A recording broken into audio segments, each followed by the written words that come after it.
Hey guys, Jack here. Stick around after today's episode to hear how new clients can save 50% on AgYield's full suite of consulting and technology for 2025. This exclusive offer is available now until April 1st. Don't miss out. Terms and conditions apply. Check out the video description to learn more.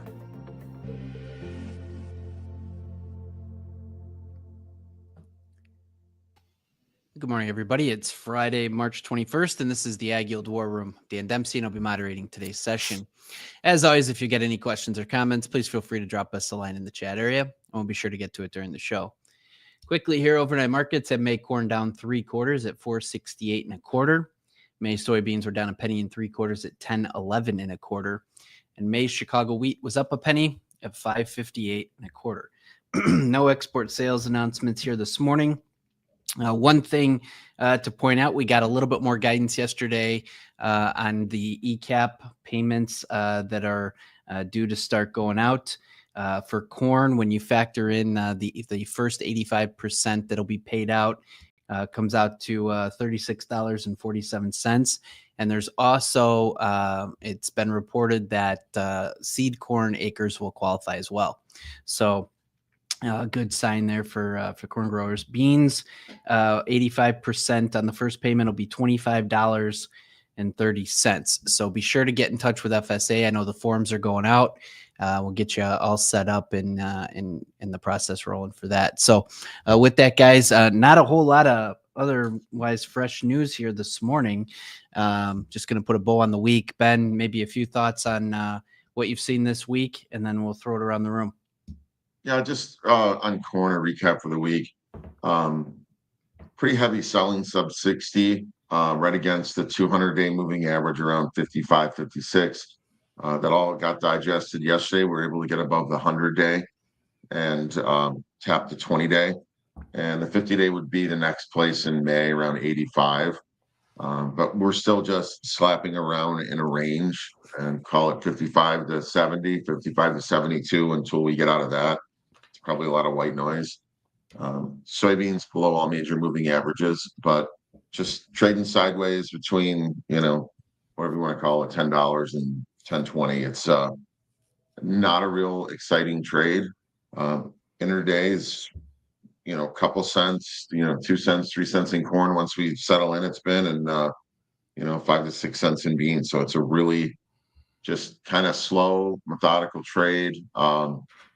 I don't think anyone has a major conviction with a report a week from Monday, and I would expect more of the same. What could jar that loose? If we saw some nice flash sales in corn after another good week of sales, it looks like on exports yesterday that buyers took advantage of cheaper corn prices, and hope that continues. So just not a lot to sink your teeth into here. Inside of this range, some slight positivity from corn would be good if it could hold above its 100-day for a couple of days here.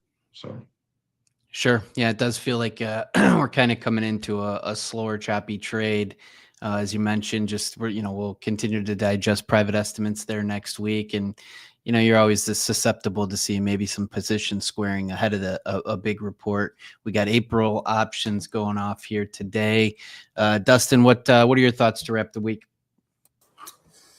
I think the not to kind of be redundant on the Brazilian real, but I think that's still one of the biggest things that are going to determine price direction when we have a lot of supply competition with them right now. The Brazilian central bank just recently raised their benchmark interest rate another 100 basis points. So they're up to 14.25% for their benchmark rate, which is just astronomically high compared to, obviously what we're at.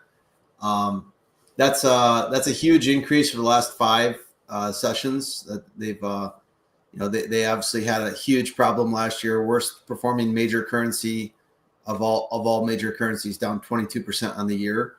And, they seem to be trying to combat that. But they did hint that, that they might slow down on those hikes. So that the real today is down just a little bit. And I just, we see the recent gains in the real not hold. That's probably one of our bigger risks, I think. And if we see the real continue to bounce off the lows like it has been, then I think there's a chance for your typical seasonal selling window, April, May, June. I know there's a lot of other geopolitical things that are going to happen between now and then. And we have to also see what South American production is going to be too.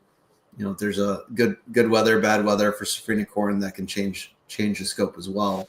But I don't think the Brazilian real is talked about enough in most circles, and that's one thing I would try to keep on your screen. Very good, Chris. Good morning. Thoughts on dryness in the Corn Belt, brought up in another group this morning. Wetlands are dry versus last year being knee deep. It's interesting you bring that up, Chris. The USDA did release their updated drought monitor yesterday. Portions of the Corn Belt did receive some pretty good rains, leading to improved conditions in Illinois, Indiana, and southern Michigan. Missouri got a little bit worse, and the high plains continue to be tough. So as you look at it, 53% of the Corn Belt right now is experiencing some form of a drought, 42% in the beans, and then 34 to 40% in the wheat areas. I know, Justin, we talked about it a number of times, though. You're a couple systems away from replenishing things, but I don't think you can discount the fact that we did come off of a historically dry springtime, and the winter was kind of non-existent up here, at least in the north. Yeah, I mean, I think this is, this kind of highlights the point of trying to be patient. And it's a tough time of year to really, Ben and I talked about this yesterday, to draw a line in the sand. You're at uninteresting prices. You've got, kind of crop insurance government programs below here. Got a ton of unknowns out there. And it's really hard to be disciplined right now because, what if this happens? What if that happens? And it's easy to make a kind of a big mistake if you do take a hard stance in March, in my experience. If you try to get, I'll call it get cute and get it really sold because we're going to go to $3 and I need that, I need those triple payments to, net me $5, then all of a sudden you have a weather problem and, you're May 20th and you don't know anything about your crop and you're underwater and you feel like you're oversold. It's just a really tough time to try to guess the market. So I think patience is a virtue here, and you just got to really be disciplined and just, see where you sit and know what kind of crop insurance you have, know where you should make moves if they happen. But this is a level that there is no moves to be had, in my opinion. You're just kind of in no man's land. You're kind of below cost of production, not that far from government payments. Don't know anything about acres or weather, tariffs. Like all these things happen at the same time that we kind of have seasonal moves, and weather premium and all those things. So anyone that's got a strong opinion here, I'd be cautious. And so with that being said, Justin, I mean, just kind of on a blanket type of a thought, I mean, you're thinking upper 480s to $5 is where people, start to have to make decisions in terms of corn again, generally? I mean, I would say that's kind of break-even-y type levels. Mm-hmm. I would say 480. I mean, you can play around with your yield, but that's a big unknown too. Mm-hmm. Yeah, I just think you get, the markets are kind of flatlining. They're kind of in this range. I think we've talked about this a lot just because there is so many unknowns and we're just in that level where we break too much. We're, you're kind of getting, good demand show up. You rally too much. There's enough stuff that kind of probably has to be sold or enough people that are willing to sell. Funds have liquidated a lot. So you're kind of in a balanced market. And it makes sense because you just don't know what's going to come our way here. We don't know what, how these, May 2nd tariffs are going to play out. We don't know what kind of negotiations are going to happen. We don't know what the safrinha crop is. We don't know what our acres are. So I don't know how you have a strong market opinion right now, besides just being bullish or bearish for whatever reason. Like I don't see a really strong case either way. So I can't agree with anybody that has a strong comment on, a strong big move from here right now without knowing more information. So. Sure. No, and it's going to be, it's going to be fun to see in a week from Monday, because it's like, it feels like we've been, jostling back and forth for 2 months about, where acres will fall, and at least give us a roadmap for the next 60 to 90 days. Yeah, well, yeah, I'm still under the impression we're gonna have a really volatile year. I think right now we're in that calm because of all the things we said. Like there's some deadlines that are coming up relatively soon with all these things. So I think we're just kind of, you saw the funds go from big short to big long, liquidated, kind of half of their long position. Really corn's kind of the only long that they have. And I think it's just kind of a holding pattern to see where things want to go. But the volatility, I still believe the volatility is going to be here, mid-April forward. So try not to be a victim of that. Trying to be open-minded as we head into that. So. Sure. And inherently, we start getting super volatile and the guys start getting busy working. So again, do the hard work right now. Get yourself into a position where you know what to expect and what your options are going to be. Yeah, what you'll do at certain points.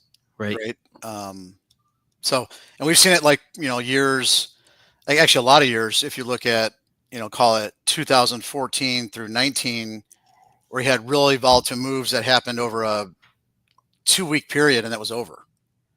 Where your selling window was a 2-week window.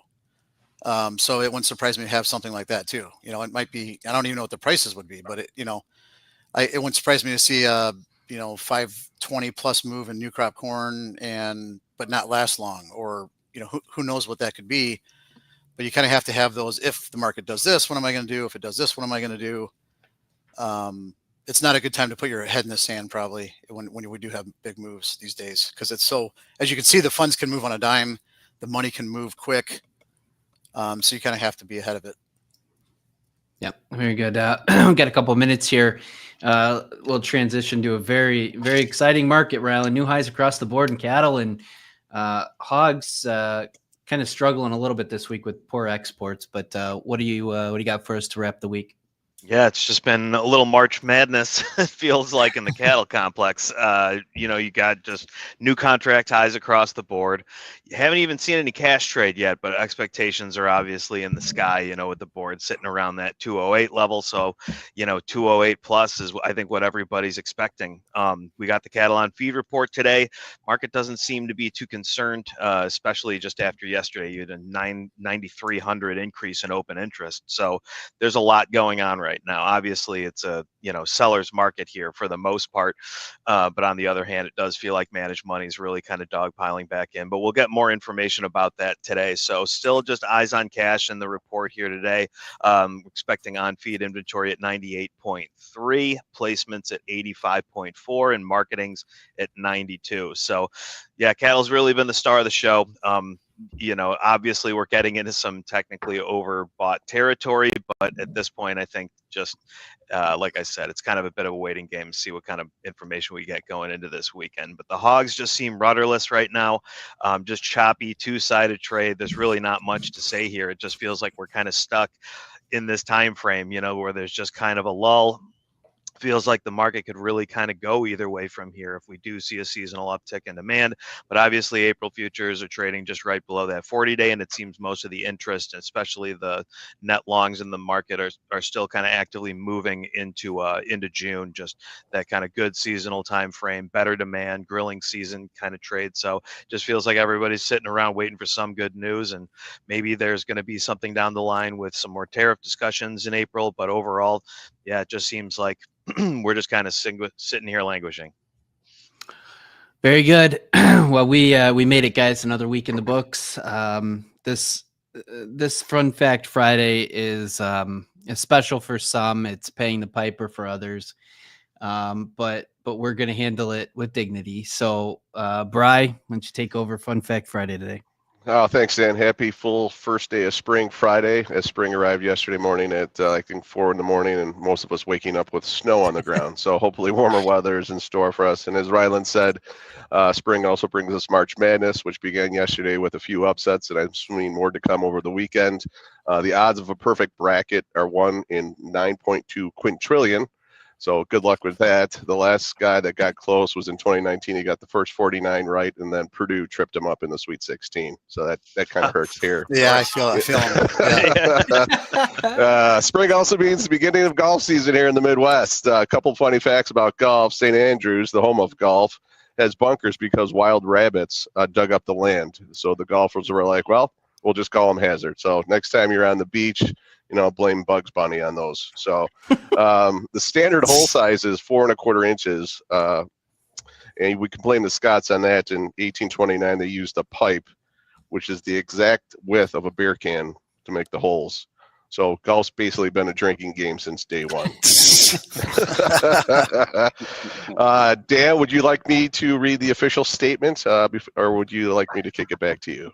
No, I think you should read the statement, and like I said, we're just gonna accept our fate and move on. All right. Ladies and gentlemen, this is a prepared written statement. Dan Dempsey and I faced off against Justin and Jason Kelly in a hard-fought 2 versus 2 golf match. We gave it our all, but it came down to the wire on the 18th hole. In a moment of pure drama, Jason stepped up and sank an incredible 25-foot putt. An unlikely shot, but that sealed our fate.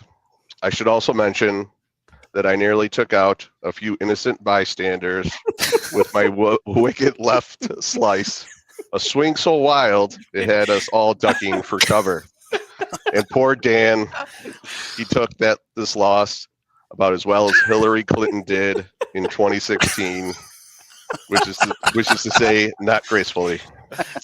Hats off to Justin and Jason for their skill and composure. We may have lost today, but it was a battle well played, and we'll be back stronger next time. Congratulations to the Kelly brothers. And I would also like to note the best line of the day is with my wicked slice and Justin's hook. Thank God we didn't hurt anyone in a vehicle or a bystander walking by. And as Jason says, "What are you doing?" And Justin's reply was, "You think I'm doing this on purpose?" So it was a great time. Thanks, Dan. And we'll be back for more. This will not be the end. This is only the beginning. Anyway, yeah, that's gonna go down as the line of the summer. What are you doing? Ball hadn't even landed yet. It was still rising. Obvious. Yeah, obvious. It was. There's no screams, and we moved on. Yeah, there might still be somebody sitting in that parking lot. I don't know. Probably hit a Tesla. Yeah. It was definitely domestic terrorism. All right, very good. Well, okay, so we fulfilled we're moving on. Everything's good. But they were the victors. So anyway, we've got a special deal going on. We've got a couple weeks here. We've got a big report coming up a week from Monday. Give us a call if you want to go through some of the things we've talked about. Make sure you're properly positioned ahead of planting. So give us a call. We'd love to help you out. Appreciate everybody that tunes in on a daily basis. If you wouldn't mind, throw us a like and certainly subscribe. Doesn't cost you anything to do so, and it'll keep you up to speed on everything that's going on with AgYield there. So we'll do a quick rundown before we close here. May corn down 2 1/4, 466 3/4. May soybeans are down 3 1/2, 1009 1/4. And May Chicago wheat is up 1 1/4 at 558 1/2. We're doing this live every day that the markets are open on X, Facebook Live, and YouTube Live, 8:15 Central Time. We hope everybody has a great weekend. Enjoy March Madness, and we look forward to talking to you again on Monday. At AgYield, we know that farmers are constantly confronted by new challenges, and 2025 is no exception. Markets are volatile, margins are shrinking, and lender confidence is in free fall. Farmers need industry support now more than ever, which is why we are offering something truly unprecedented. From now until April 1st, new AgYield clients can access our full suite of consulting services and cutting-edge technology at 50% off. This is more than a promotion. It's our way of extending a hand of support to farmers when they need it most. From precision grain marketing to innovative risk management strategies, we're committed to protecting your farm's profitability and building a stronger, more sustainable future. And together, we can weather the storm ahead. Visit us today at agyield.com or call 855-266-6241 to get started. Terms and conditions apply. Check out the video description to learn more.